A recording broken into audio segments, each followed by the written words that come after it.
What's up? What's up? What's up? What's up? What's up? What's up? What's up? What is up? How are y'all doing today, guys? Today we have got to talk about the Dem Dragons episode 2.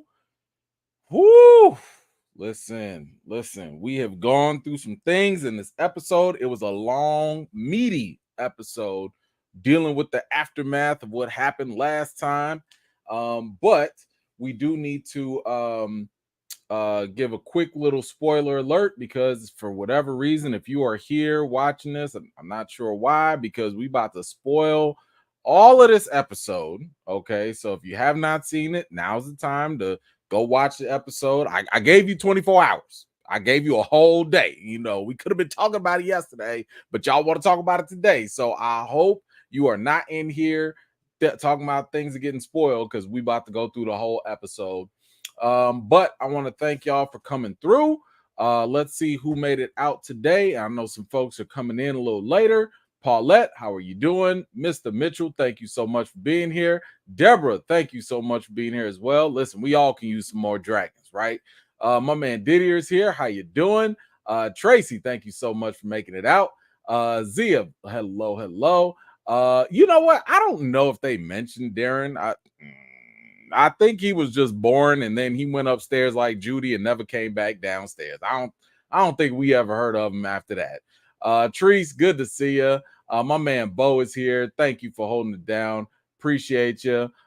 Coming through is Miss Harper. Thank you so much. Oh, you're doing the replay game. That's all good too. Appreciate you either way. Tyrone, good to see you. Kiki, good to see you as well. Hopefully you can give me some support with the I know you read the books and everything, so you could back us up there. Corey, how you doing? Sim, what is up? My man, hold on, there we go. My man Theo is here. Let's go. Minister Crush, what's up? Hey, I was abed. Okay, I was abed and minding my business. That's where I was. Okay, I don't know nothing about nothing else. I was abed.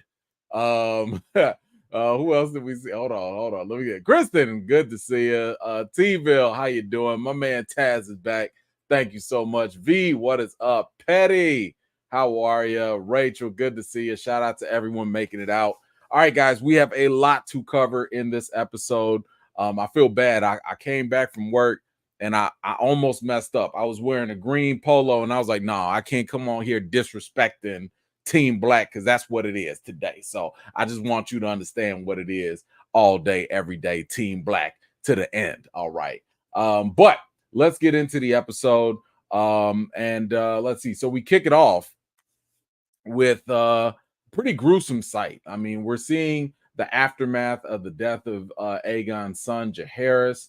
The kingdom is a mess. Everyone is just running around trying to figure out what's going on. They looking for the perpetrator. And this is like, you know, causing a lot of chaos in the kingdom because the kingdom is like one of the few places everyone would and should feel safe.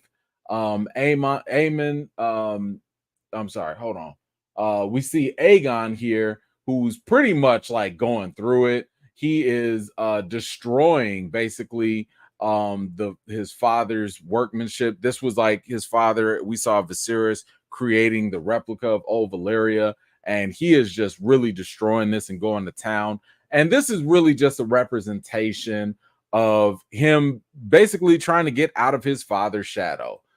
He does not want to be in his dad's shadow. He does not want to be a ruler like his dad. And this is just a visual representation of him just going to town on all of this. And we see here that Alicent is clearly shook by all of this. She is, at first, you know, I thought it was a little hard to say, or it was hard to say like whether it was because she had her grandchild just killed, or if it was because she got caught knocking them iron boots with Sir Cole, or maybe a mixture of both. But we do later hear that she's hurting for her girl, Helena, and all the trauma that event actually caused her. That is definitely taking a toll on her. And Alicent is basically, she mentioned how all of this was punishment. She felt it was punishment from the gods for her sin. Otto was kind of like, what sin are you talking about? Anyway, whatever. And he just quickly pivoted to telling her that they need to make this bad situation into a good one. At the council, everybody is obviously upset. I don't think anyone is more upset at this point than Aegon himself. And Aegon is just, he is clearly very, very upset. And he confronted Criston Cole, of course, by asking him the right question. Where were you? Where were you? And what did he say? Oh, he was abed. He was abed. And we all know where he was abed, all right. And she know too. You see the guilty looks, But Aegon here, he believes that it was Rhaenyra that basically would orchestrate this whole thing, But it was Otto that was kind of like, nah, we need to investigate like who really did it.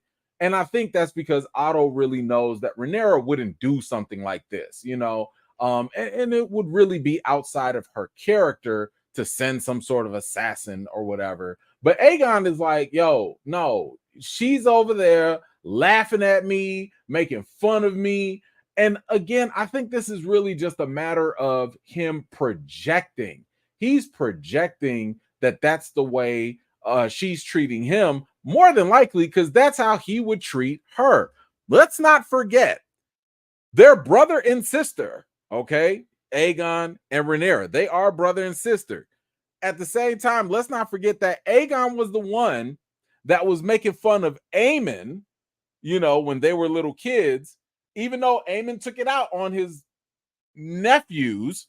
Yeah, I'm trying to get the family tree. He took it out on his nephews, but it was really Aegon that was like leading that charge. So Aegon has always been a bully, and the mere fact that he would think that other people would be a bully is just projection. And we're going to see a lot of projection and deflection in this entire episode, for sure. So we see Sir Clubfoot comes in, and he said that they found a culprit.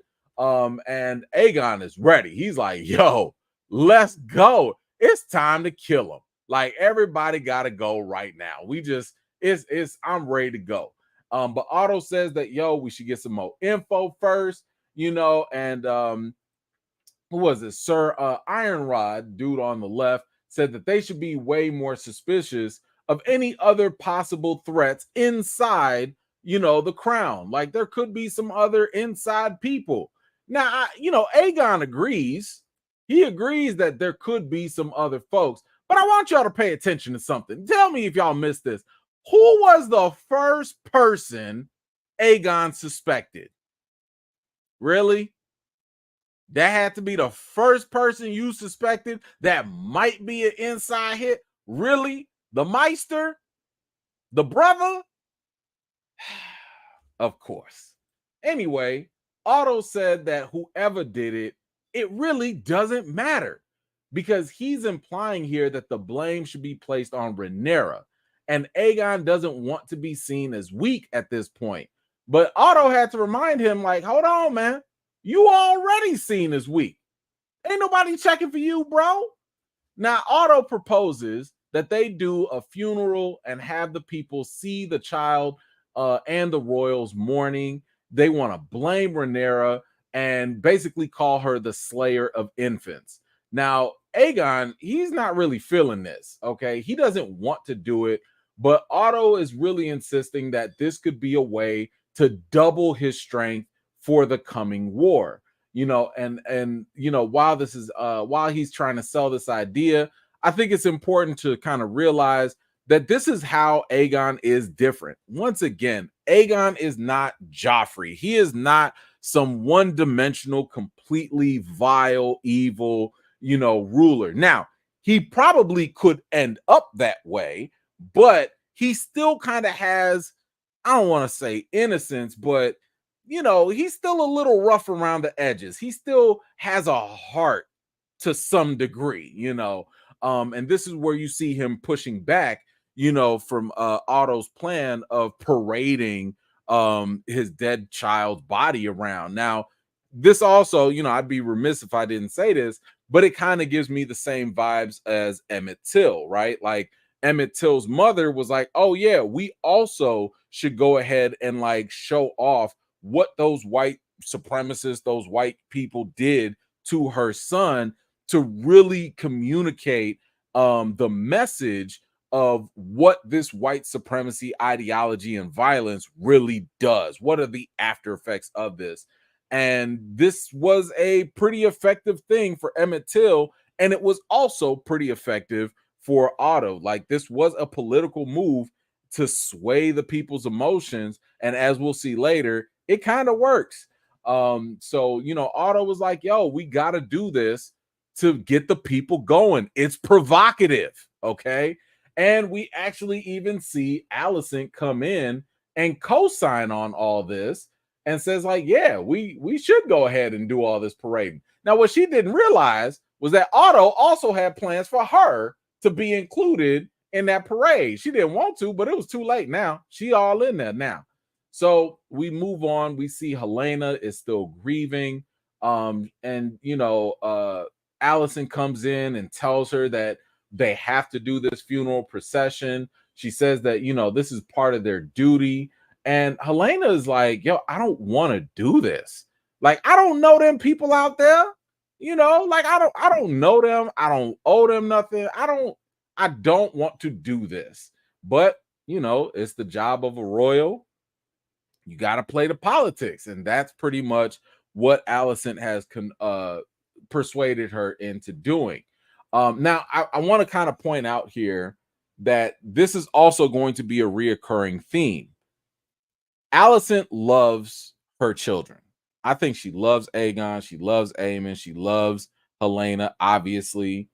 But just because she loves them, I don't think it means that she knows how to love them. So the mere fact that she's like, you know what, we're gonna have to just do this. You know, I think it's a sign of some bad parental guidance, right? But we'll see a little bit more of this. But I just want you to kind of remember that she's pretty much leaving her daughter hanging in this point to like use her as a political plot device, you know. Now let's see, we do see here that blood has been captured, blood and cheese. So we see blood has been captured, and he's in the prison. And you know, Sir Clubfoot basically was like, hey, I'm not gonna hurt you. You know, he showed all them interrogation tools, and Blood was like, hey, look, listen, immediate snitching. Like it was Damon, it was that rat catcher. You know, they paid me about 50 coins. And you know, Tink Tink was like, oh, okay, word, bet. All right, cool. That's nice. You know, thanks for telling us, you know. And he's doing basically what he was supposed to do, and that was to get that information. We do go into the streets at the same time. We see all the people kind of gathering up. We see the procession has begun. And the Queen and Allison, I'm sorry, Allison, yeah, Helena and Allison are together, basically just to be a prop for them. We also see the dead body of the child there, and you could see like they actually had to restitch his head back on. But it was definitely a gruesome and unnerving display to kind of see that happening. And you see Helena is clearly just not comfortable here. She does not like any of this. It is not okay for her. And she's struggling. She's really struggling. And you see like the people though, they're really, you know, for her. Like they really are trying to support her, show her love, but her mentally, she's just not there. She is not with it. You go back to seeing Blood as he's begging for mercy and all that. Tink Tink was like, yo, I'll be fine. I ain't gonna touch you. I can't say the same for the king though. And the king came in swinging. They ain't say 2 words, and that's the end of Blood. I'm presuming he's out of here. Now as the procession keeps going, and we see in the body and all that, the wagon does get stuck. And while it's stuck, this actually gives the people a opportunity or the people in the crowd an opportunity to try and, like, reach out and express their sympathies to the queen, Helena. And this just really pushes her to the edge. You see her really just cannot take it. And she's just super, super uncomfortable at this point. And I think that this just kind of gives me the vibes and probably more confirmation that, and I think we talked about this before, that Helena clearly seems to be on the spectrum on this point. She might be autistic to some degree, because she, you know, already has issues when it comes to interacting, being in social interactions. Large groups of people are definitely getting her, uncomfortable. And I mean, listen, whether you on the spectrum or not, I don't want all these dirty hands touching me either. You don't know where these people been. So I'd make the same face. Why are y'all touching me? Please don't. Ain't no alcohol, ain't no hand sanitizer nowhere to be found. You a whole royal and you got all these dirty hands trying to touch on you? Nah, no thanks. Please don't. No thanks. So, but anyway, I do think that she is kind of like on the spectrum, but whether she's on the spectrum or not, this is clearly messed up. She was already uncomfortable. You already got all this. You got to put on your sad face when you really are sad, but you got to play the role. This is a lot to go through, and it is pretty ridiculous that she ended up having to go through that. Let's see. I've got Tracy, what you got? This is gonna be longer than episode 2 of the Acolyte. Oh, yes. Yes, it will. I think you meant episode 4. Yes. Yeah, it's definitely gonna be a lot longer. I think they gave us about like an hour, 10 minutes or something like that. So, but thank you so much for that, Tracy. I appreciate you. All right, now we go back to Dragonstone and we see Rhaenyra is hearing about what happened. And as she's hearing about all this, clearly this is really messing her up in terms of like what's going on, and she's in disbelief because she knows that she would never do anything like this. Jace, her son, tried to ask her, like, yo, let me go out there and handle the situation, and she was like, no. Like, she shut that down immediately because she just got done losing Luke, her other son, when she sent him on an errand. She's not going to lose another one, right? But she is insisting on how much of a lie it is to insinuate that after she done lost her own kid, that she would go and inflict the same pain on Helena, of all people, because they view Helena as being someone very innocent. Now, that's not the same to be said about Aemon. It was fair game to go for Aemon because Aemon stayed being a habitual line stepper. So it would have been all good. Oh, you killed my son? Okay, I'm going to kill you. But to go after her niece, Helena's her sister. Yeah, stepsister. To go after her, nah, it didn't make sense. So she didn't like that. She, sent out the ravens and all that stuff, but ain't nobody going to read them ravens. Don't nobody care about that. But she is obviously visually bothered by this insinuation about her, and it's really hurting her reputation. Now, of course, y'all know Rhys, aka Queen Never Ever, she's already on game. Okay, she looked right at Daemon, and Daemon looked right back at her, and they already knew. She already had that insinuation. She was like, "Yeah, what is it? Look at Daemon. Daemon was like, yes. What's the problem? So and I like the way that like they got Sir Eric here, by the way, because Sir Eric already looking like what you need to relax, okay? Because one of those dudes on the council was kind of talking a little flippant. He was like, you better watch it, But not only was Queen Never Ever taking a look at Daemon, but so was Rhaenyra. Rhaenyra looked over at him and was like, hold up, wait a minute. And look at Daemon. Who, me? What's up? What's the problem? Now, when she asked Damon if he sent the assassin, he said, listen, I sent them out to get the queen's vengeance. Okay, that's pretty much what you asked for, you know. He said that he told them to go after Aemon specifically, you know, but Rhaenyra, she's like, yo, what did you do or what did you ask them if they couldn't find Aemon? And this is something that I don't know if this was in the books per se, but I think this is where they changed things a little bit.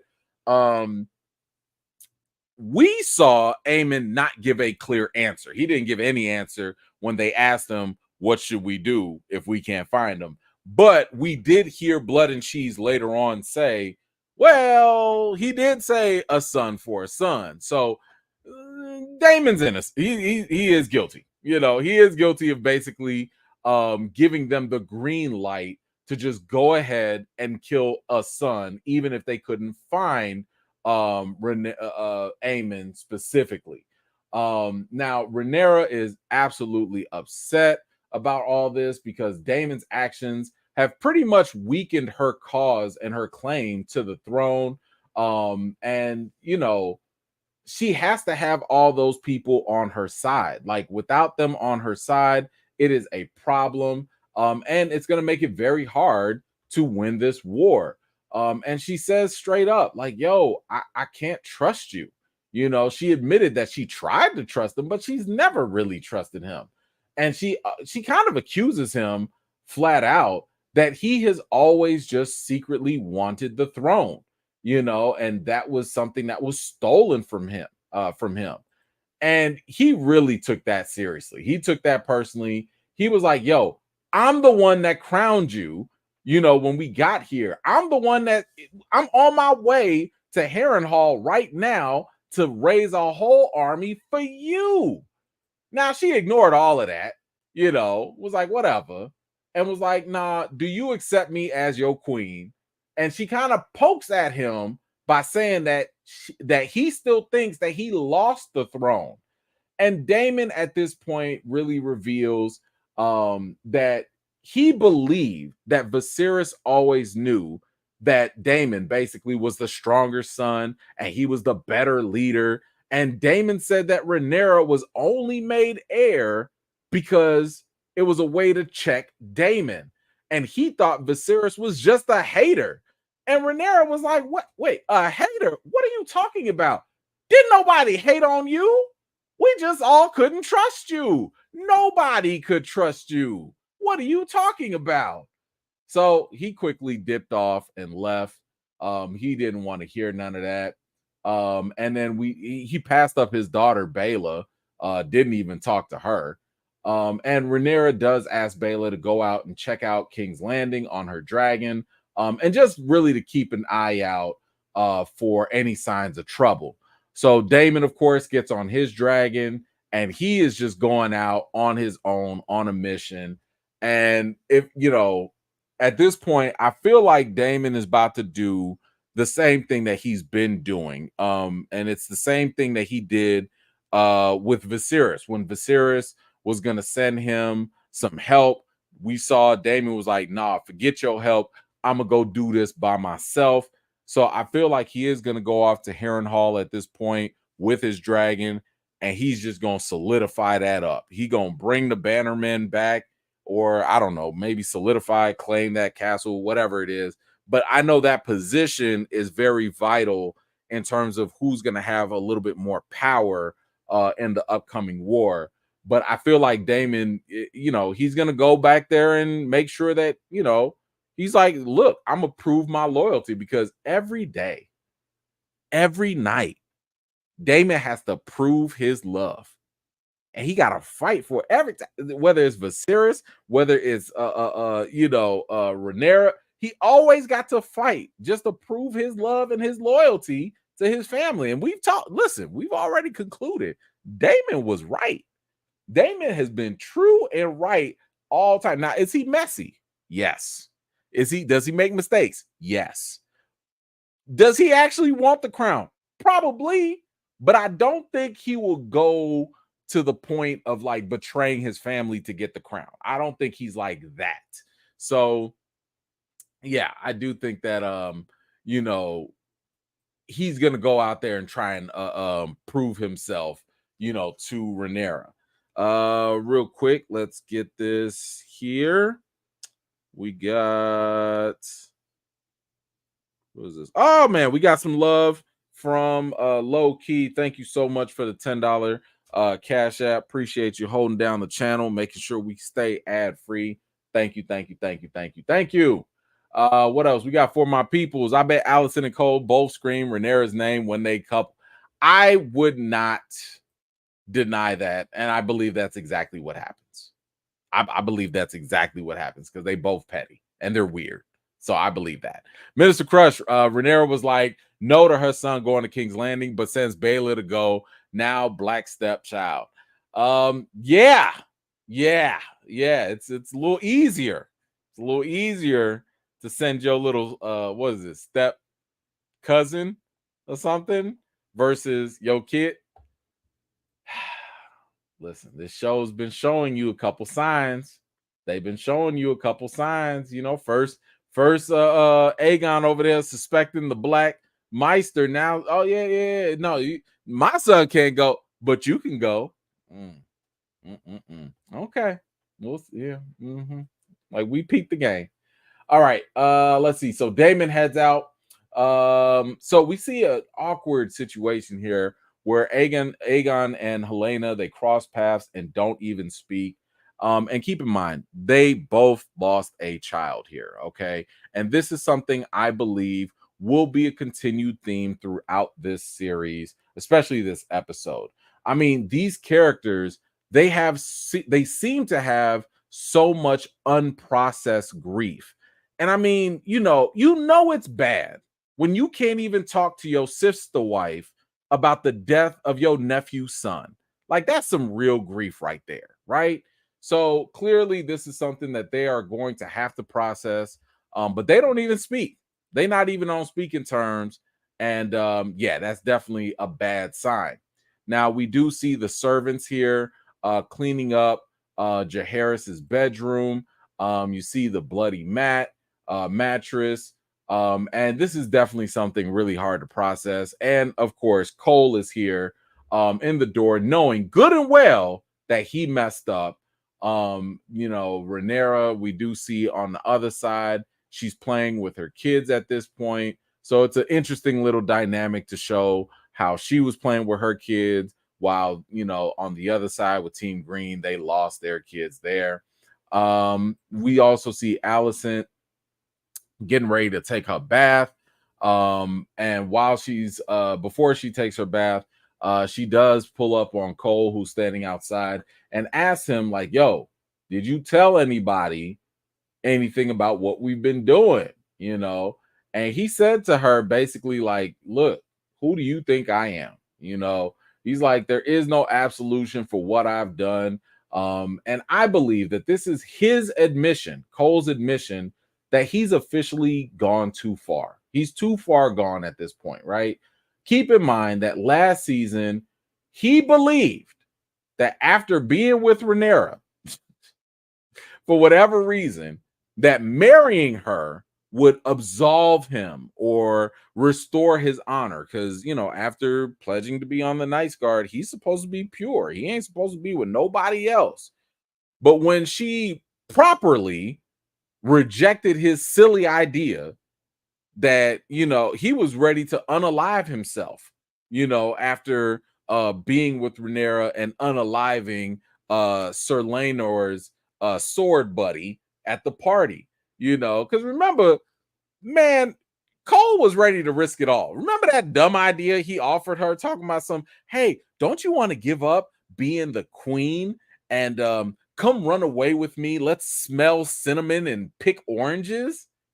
And Rhaenyra was like, what? I get oranges for free. Like, what? You want me to give all this up? Anyway, I think at this point, I think Cole knows that there's nothing he can do, right? His sinning bingo card is all filled up. I mean, you done smashed 2 queens, you broke all your vows, and you let little kids get beheaded under your watch. Bingo. Like, that's it, So Cole, at this point, I feel like he just knows ain't no coming back. He's done for. It is what it is. And we kind of see something similar going on with Alicent. We see here that she is completely alone. She's gotten rid of her servants, so she's not getting bathed anymore like she used to, which I think is smart because Sir Tink Tink's, servants basically work for him.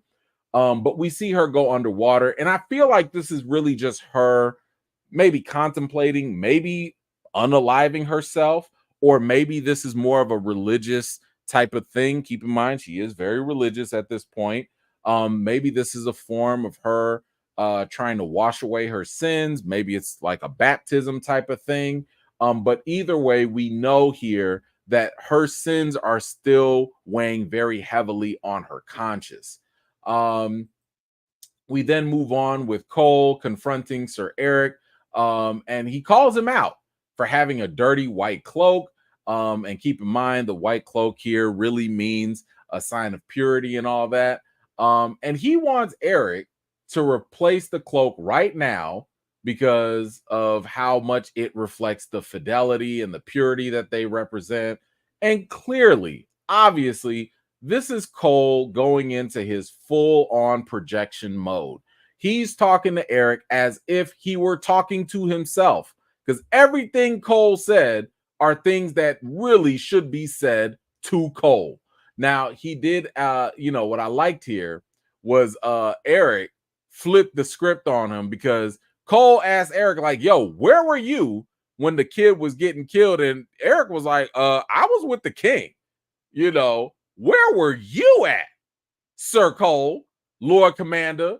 And more importantly, not only where were you at, why didn't you have or assign someone to protect the queen of all people? That's your one job, bruh.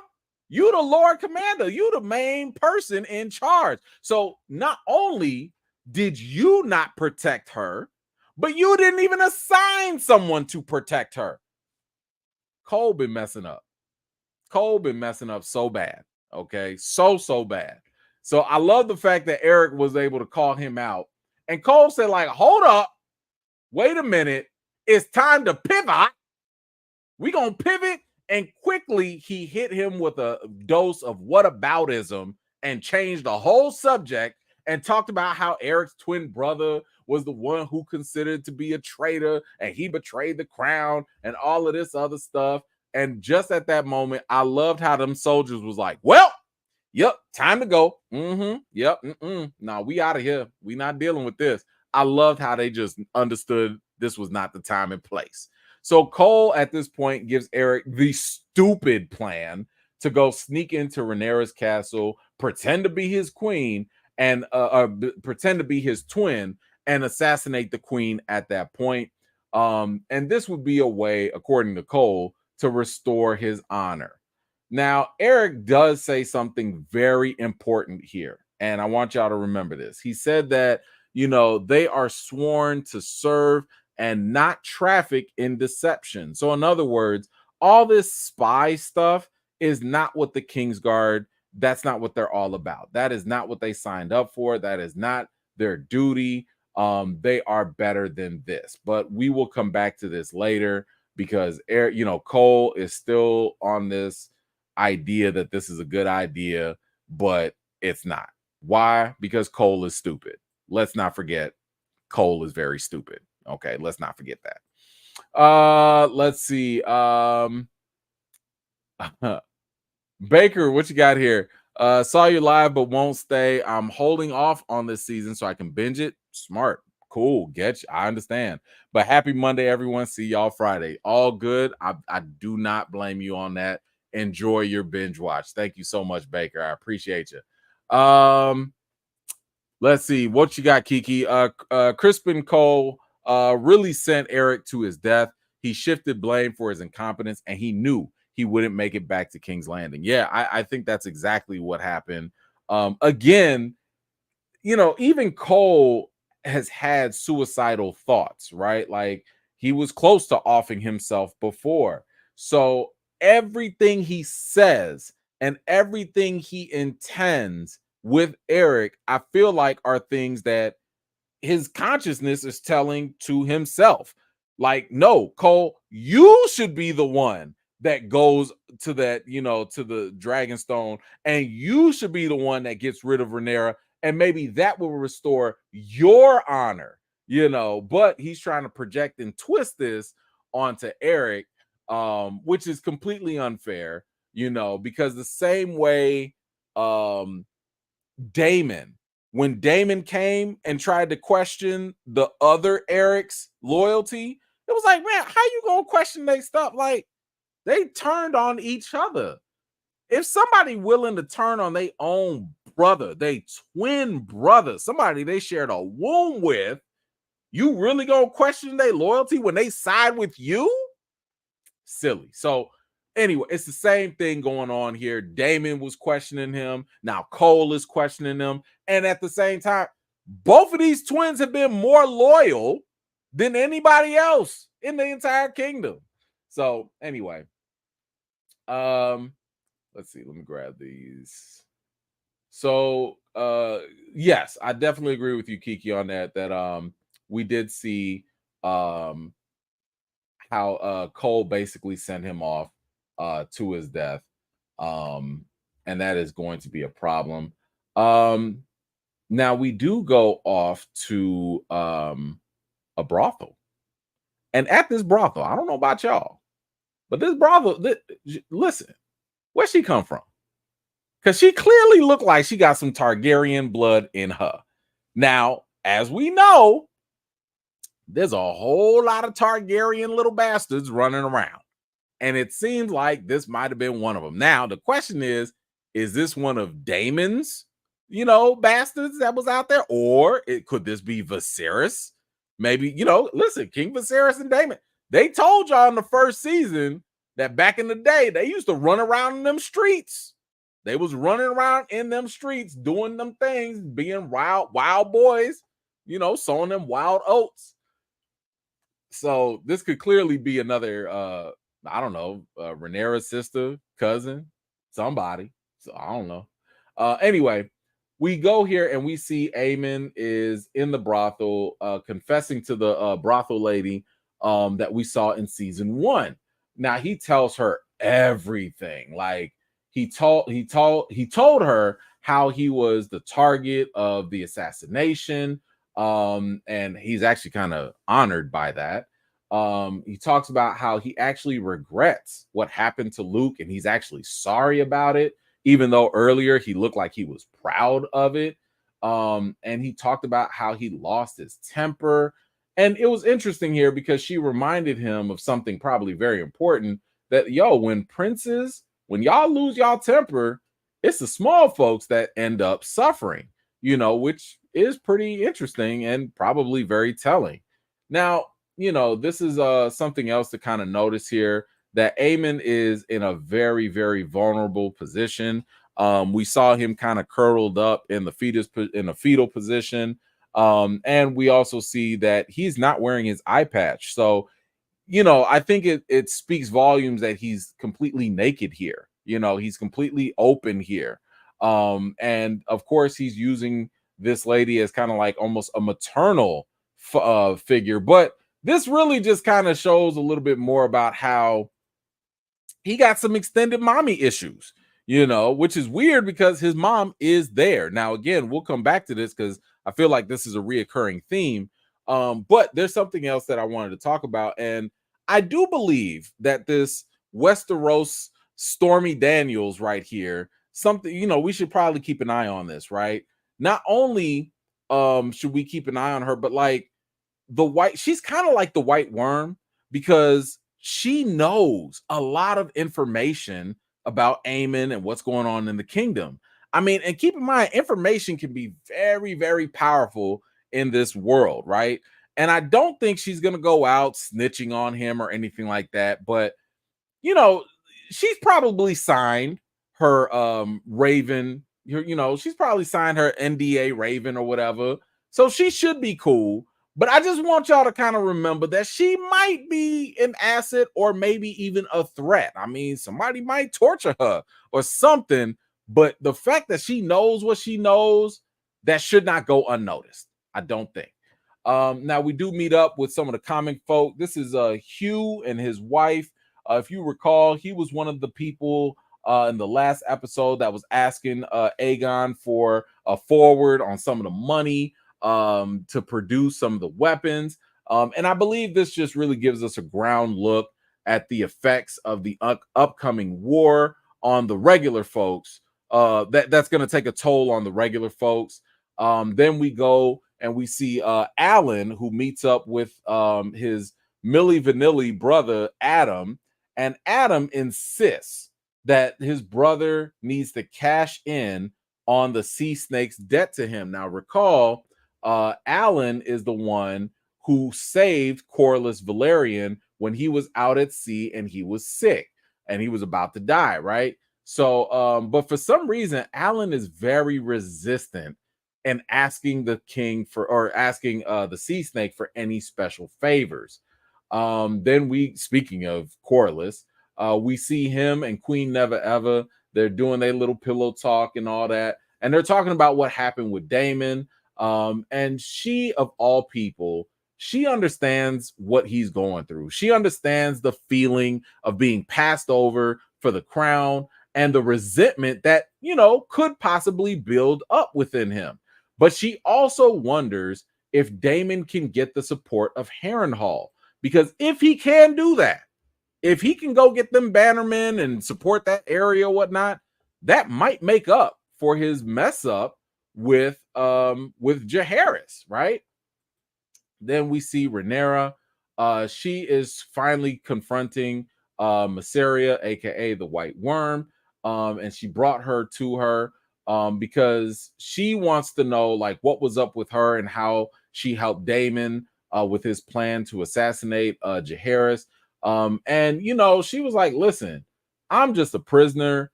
Daemon, I just gave him those names so I could get my freedom.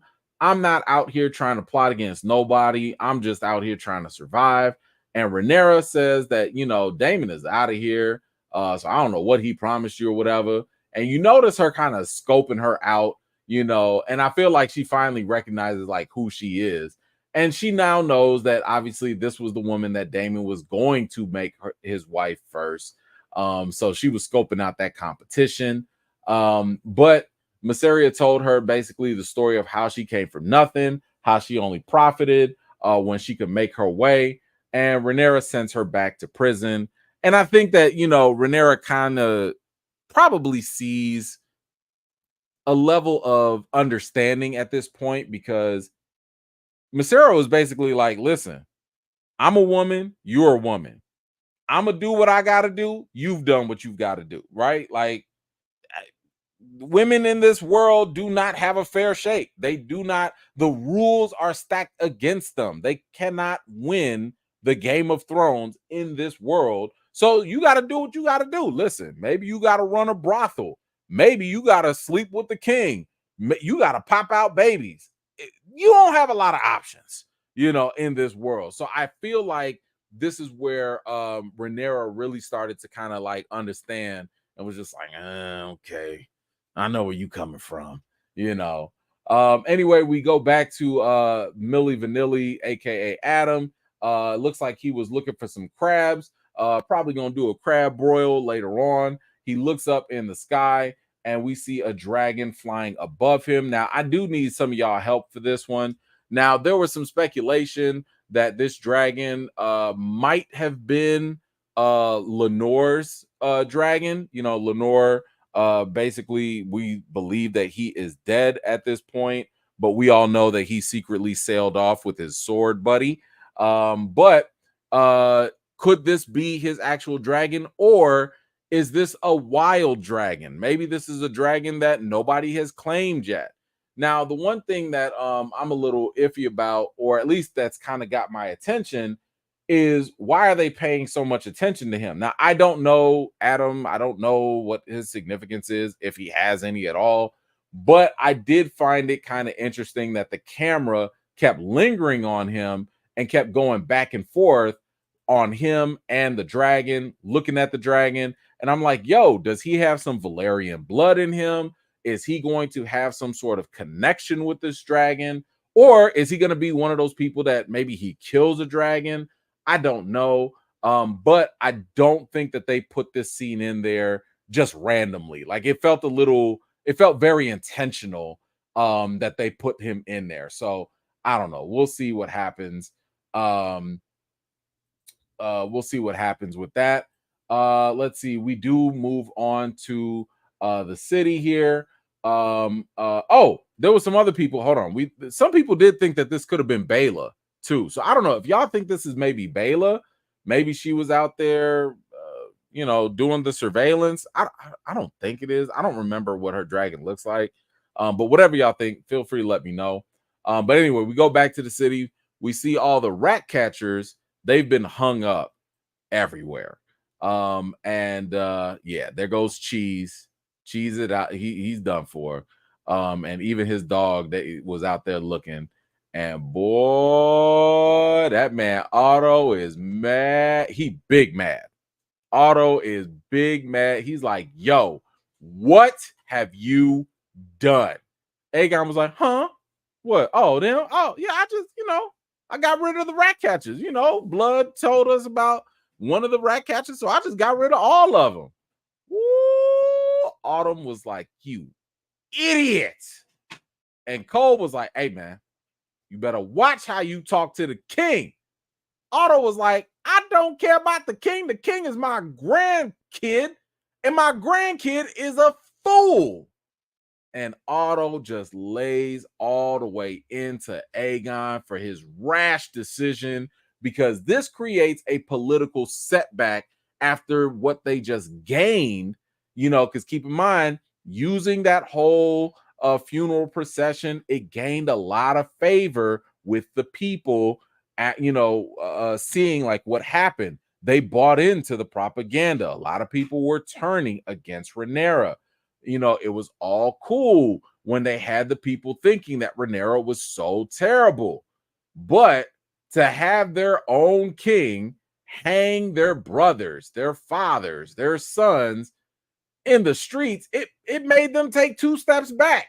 It was not good, And my man Otto called this boy feckless. Feckless. I am totally adding feckless to my vocabulary.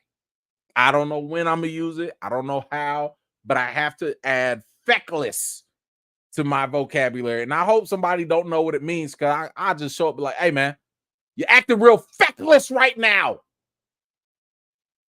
Feck face. I don't know if I said it right, but it feels right. It feels right.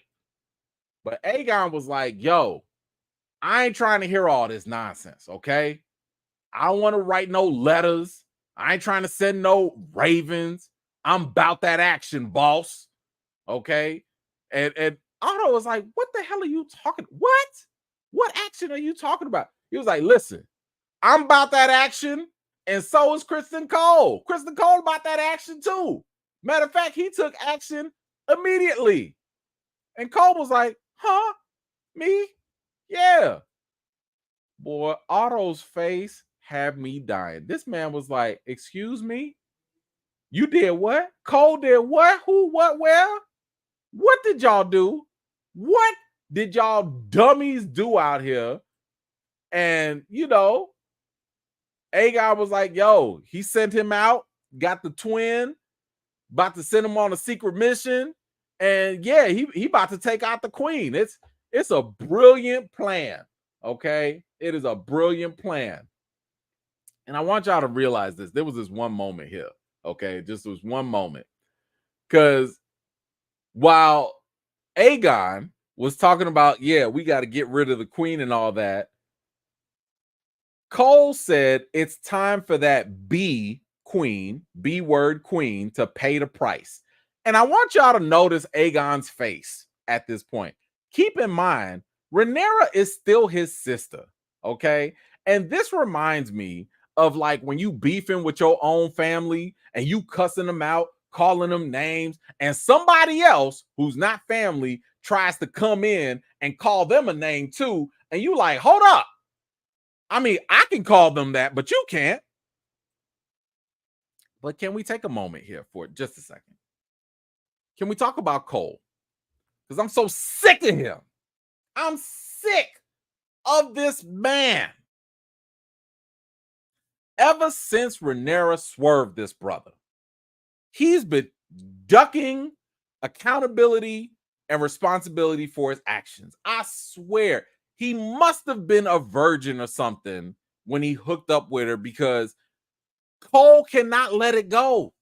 He's every chance he gets to shoot a stray at Rhaenyra, he takes it. I told y'all, somebody could be in the other room and they just mention her, and he gonna be like, B word Rhaenyra, she a spider queen. Because he cannot let the. Do y'all realize it's been decades? They've had kids. It's been over 10 years. And this man still can't get over her? Cole is basically a King's Landing insult wearing knight's armor. That's all he is. He's that guy that got swerved one time, got rejected one time, and now he hates her with all his heart and will do anything to just like get back at her. Name call, try and assassinate her, everything. He's a straight up insult, okay? Whew, my goodness, he is a problem. Anyway, so, we find out about his dumb plan to send one of the Erics in or whatnot. And this is definitely this has got Otto so mad. He is so pissed off. But like he started to just reminisce about King Viserys. And Aegon, he don't want to hear none of that. He like, yo, what are you doing? Like, I'm not my daddy, And Otto was like, yeah, I know you're not your daddy, and it sucks for all of us. But you know what? Your daddy was right about you. He was real right. And Aegon was like, yeah, he made me king. Ooh, and Otto got to giggling and gave him that side eye and said, is that what you think? And right before he could leave, Aegon was like, man, take that hand off your chest. Take it off. Now, I think we have to understand what just happened with that giggle, right? Because this is a huge insecurity for Aegon. We've seen that when he's, when he was younger and he was beaten off in the window and trying to run away in the streets and all that stuff, all of that was due to his insecurity of not feeling his father Viserys's love, right? Because keep in mind, Aegon had never been groomed to be king. And it's a very interesting dynamic because Aegon knew that Rhaenyra was named the heir. So all the love and attention and favor went to Rhaenyra. At the same time, Rhaenyra was like, and everybody knew this, that the firstborn son to the king, that they were going to be the natural heir, right? So Rhaenyra was always looking at Aegon like, man, nah, you going to be the king. And, like you the heir to the throne. And Aegon was like, nah, you the heir to the throne. So both of them had some level of insecurity about each other because you had one that was officially named the heir, and then you had the other one that was traditionally supposed to be the heir. But Aegon, in this case, he never believed it. He never believed that, his dad really wanted him to be king. I mean, we all know he never shared the dream with him. So like, but even when Alicent told Aegon that on his final wish, on his deathbed, that his daddy was like, yeah, I want Aegon to be king, Aegon still didn't really believe him. That was a very hard pill for him to swallow at that time. So, when Otto came here and hit him with that giggle and that left hook of that's what you think? That's really what you think? Oh no, this was too much. It was too much. So when Aegon, he told him, yo, take off that hand. Matter of fact, give it to Sir Cole. Okay? Give it to Criston Cole. And even Cole, look at his face. Even he was sitting there like, Your Grace, I'm just as stupid as you are. Are you sure about this? Your Grace? Oh, huh? But this is Aegon showing more of what we've seen from him before. It's immaturity and it's inexperience. This decision wasn't even his decision if you think about it. This really came from Sir Clubfoot, aka Tink Tink, earlier in the last episode. He's the one that planted the idea in the king's head that Otto was not really his hand, but his dad's hand. And we heard Aegon repeat the same phrase as if it was his own idea. And I think I said this last time, but Clubfoot, he's going to make his way to becoming the new king's hand sooner or later. Matter of fact, I'll give my little theory or whatnot, or prediction, whatever. Because listen, there's no way Cole is going to last as the hand. He's stupid, okay? And he's going to make mistakes. And Otto already said, you're going to regret this. So I'm sure that will come to pass. I'm sure Aegon is going to regret it. I'm sure Cole is going to make a mistake. But let's not forget that Clubfoot, he wants power, and he's secretly been gaining it little by little. He's been gaining the trust of people all around. He started with Alicent. But now that she's not really in power, she's not queen anymore, he doesn't need her. He's already made his way into the castle too. But by having the king's ear and delivering on blood and cheese, that will go far for him. Remember, he delivers on his promises. That's how he gained Alicent's trust as well. So it's going to only be a matter of time until he gains Aegon's trust. And I believe that he'll soon become the new hand, and he'll probably come by exposing Cole's secret. Okay. Better yet, because I don't think he'll get rid of Cole, because if Cole's secret came out, they would have to kill him. Like, he would have to die. But I don't think we're going to have Cole die like that, just because we need a better death for Cole. Like, I'm not looking for a quick Dracarys death. I need this man to get into a fight. I need him to get a couple cuts. I need him, and then y'all can burn him up later. He needs to suffer, okay? He needs to die, but not yet. Not like this. So I believe that Clubfoot is going to blackmail Sir Cole and probably have him give up his position as the hand. And one way or another, that'll let Tink Tink get the hand position instead. I feel like that's what's going to happen, because, again, his weapon is information. And if he has that information about the queen and what's going on, he about to get all the power he needs. So I do believe that's what's going to end up happening. If y'all have any other ideas, of course, please feel free to let me know. But can we just talk about Otto real quick too? I think that this, what's the guy's name? The actor's name is Rhys Ifans, I believe. This had to be in one of his best performances, at least so far in the show. My man was straight cooking in this scene, okay? I mean, I know Otto has been kind of shady, but he's kind of like Tywin Lannister, right? Like, he is a guy that is all about the realm and his family. Even back when he was reminiscing about Viserys, I think he really meant it. I think he really was all about his business.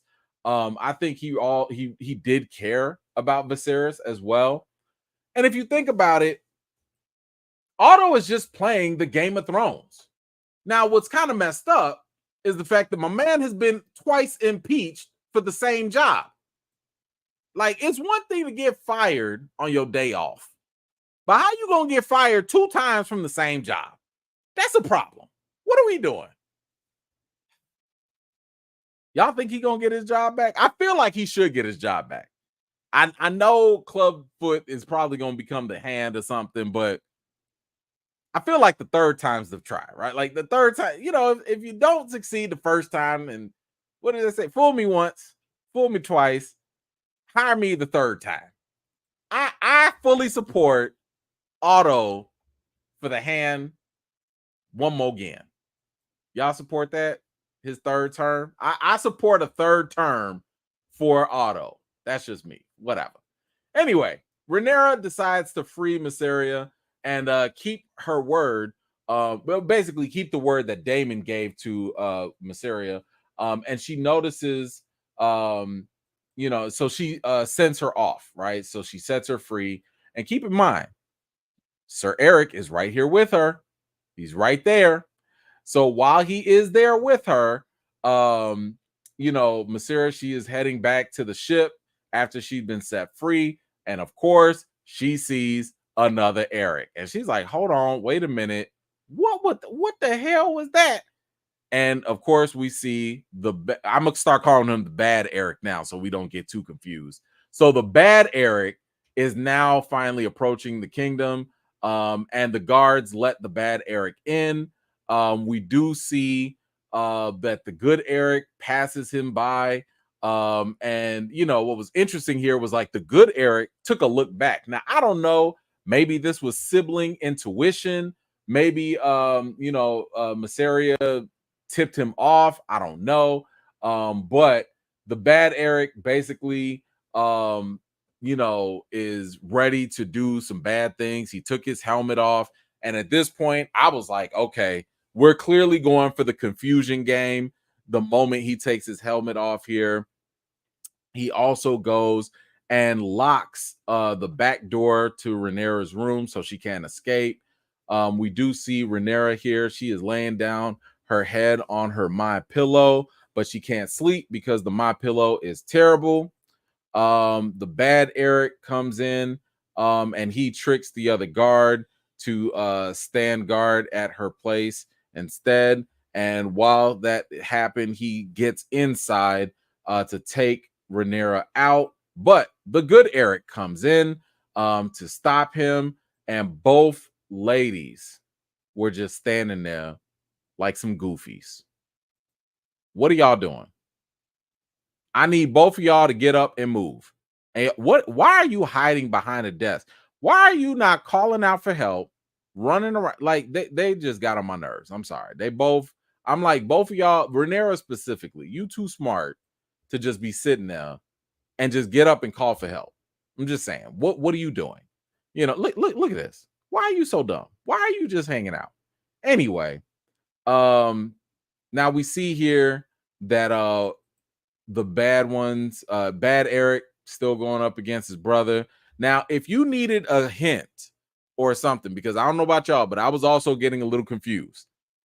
The second time I watched this, the best way to kind of keep track of the good Eric versus the bad Eric, look at the one with the bad leg. So the one that got their leg sliced, that was the good Eric. Okay, the good Eric got his leg sliced at this point, and the bad one is the one that was getting choked out, and then he also went for the leg wound. And as the fight started to go on, sadly, it was the bad Eric. It was the bad one that unalived his twin. Now, feeling flushed with regret and remorse, the bad Eric also took his own life. And that was it for him. Now, I do believe that the reason why he took his own life was kind of twofold. Yes, I do believe that he was overcome with regret and all that for doing his brother in. And that is definitely a major reason here, right? But I do think that this kind of goes back to what the bad Eric told Sir Cole earlier. He talked about how they took this vow and how when serving the Kingsguard, they're not supposed to do all this deceptive stuff. They're supposed to protect the royal family. And in the last episode, if you recall, the good Eric talked to Daemon and told him how, like, yo, our whole cause, our vow was to protect y'all the royal family. But what are we supposed to do if y'all fighting each other? So I do believe that the bad Eric was in a similar position that Cole found himself in when he found himself dishonorable. And remember, Cole, when he thought his honor was gone, he was going to unalive himself. But the bad Eric, not only did he break his vow, potentially going after the person he was sworn to protect, but now he's also a kinslayer, which in this place, in this world, that's a major no-no. You can't be killing your own family in this place. So he had to off himself with probably nothing else to live for. Like, you done broke your vows and you got rid of your own twin brother. Like, what exactly do you have left? There's very little that you have left at this point. We see here that Otto is mad. He's still mad that he's no longer the hand.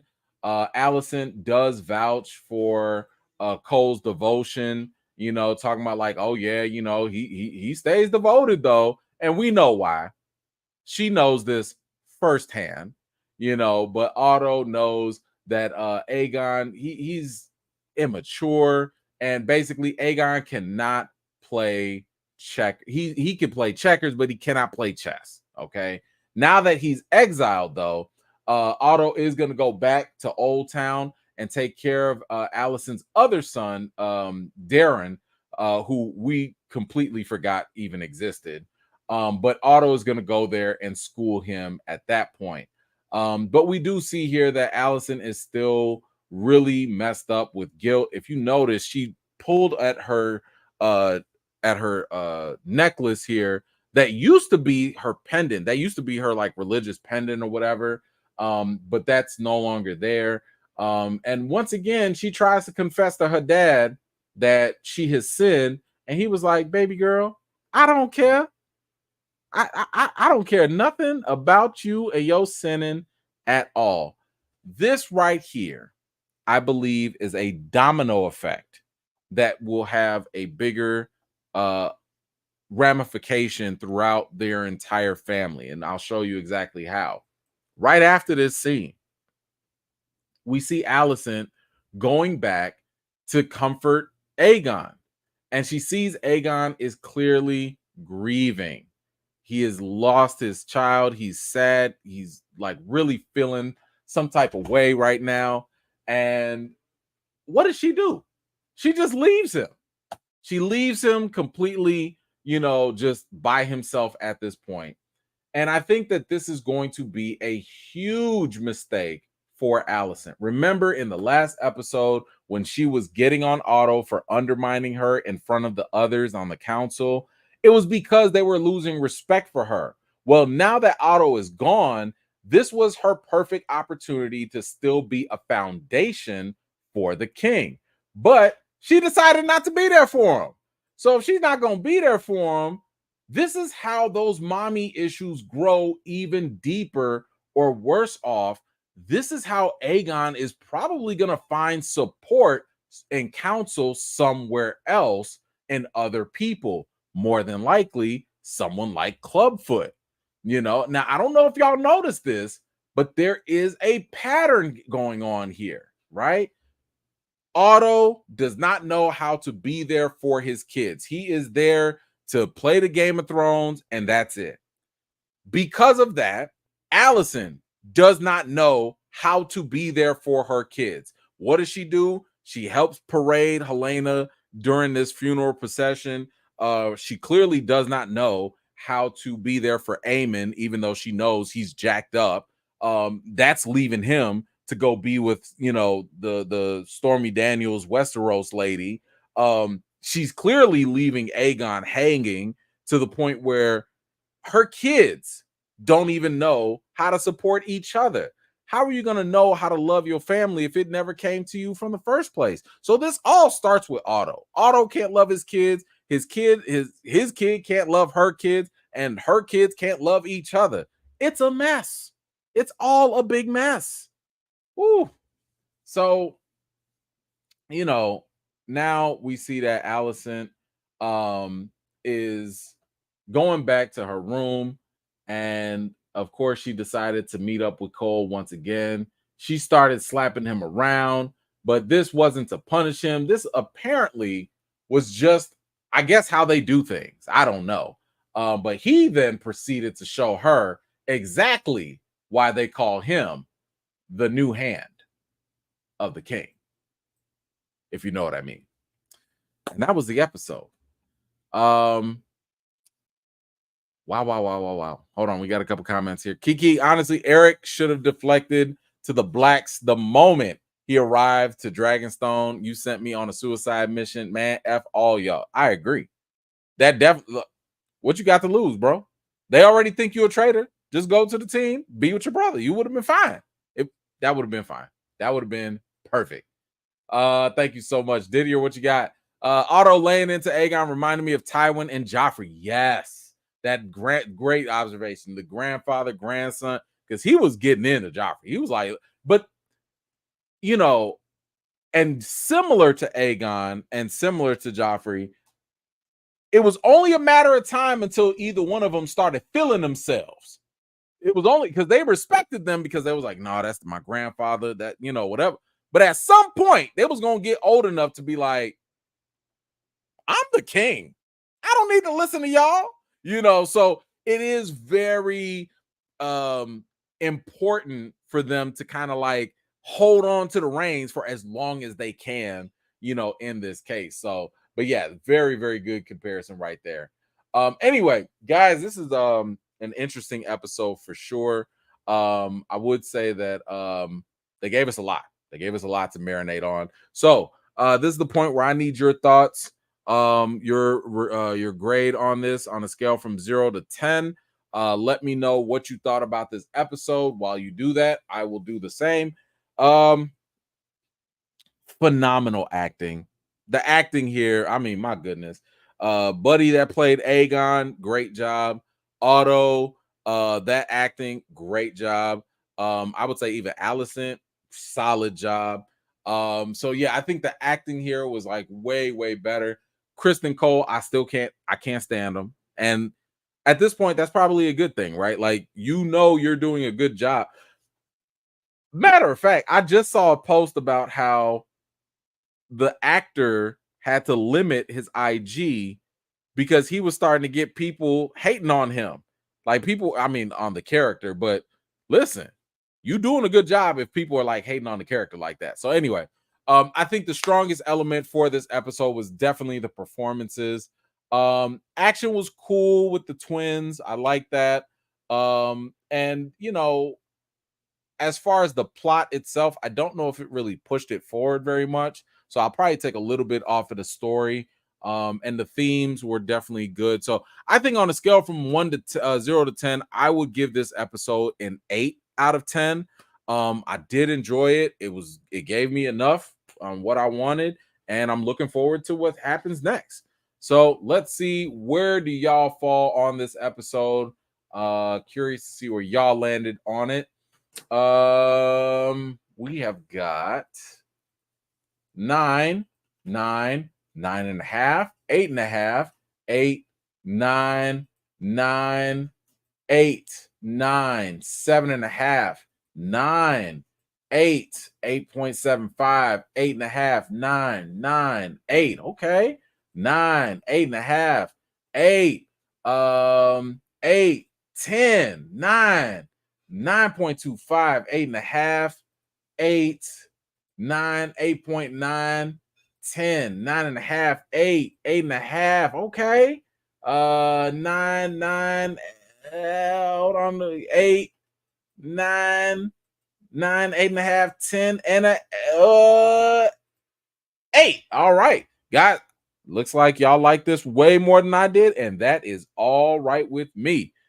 All right, guys, we got a good one in the books. We are down. It looks like we are now ready for episode 3 to come. It could not come sooner enough. I am definitely having a good time with this show. But that's all we got for tonight. We will be back here, same time, same place, next Monday. 7 p.m. Central Standard Time. So make sure you are back here. Check it out. Watch the episode on Sunday night. Let it marinate. Come on back over here so we can talk about it. But keep in mind, we do have the Acolyte. Yes, we still going to stick with it. We're going to see if it can stick the landing. That's going to happen on Wednesday night. And then, of course, we have Friday with our normal chat on Friday to go over all the news in the week. But that's it, guys. I want to thank y'all so much. Make sure you have a good rest of the week. If I don't see y'all, you know the routine. Wash your hands, wash your butts, and everything in between. Until next time, I'll see you guys later. Peace.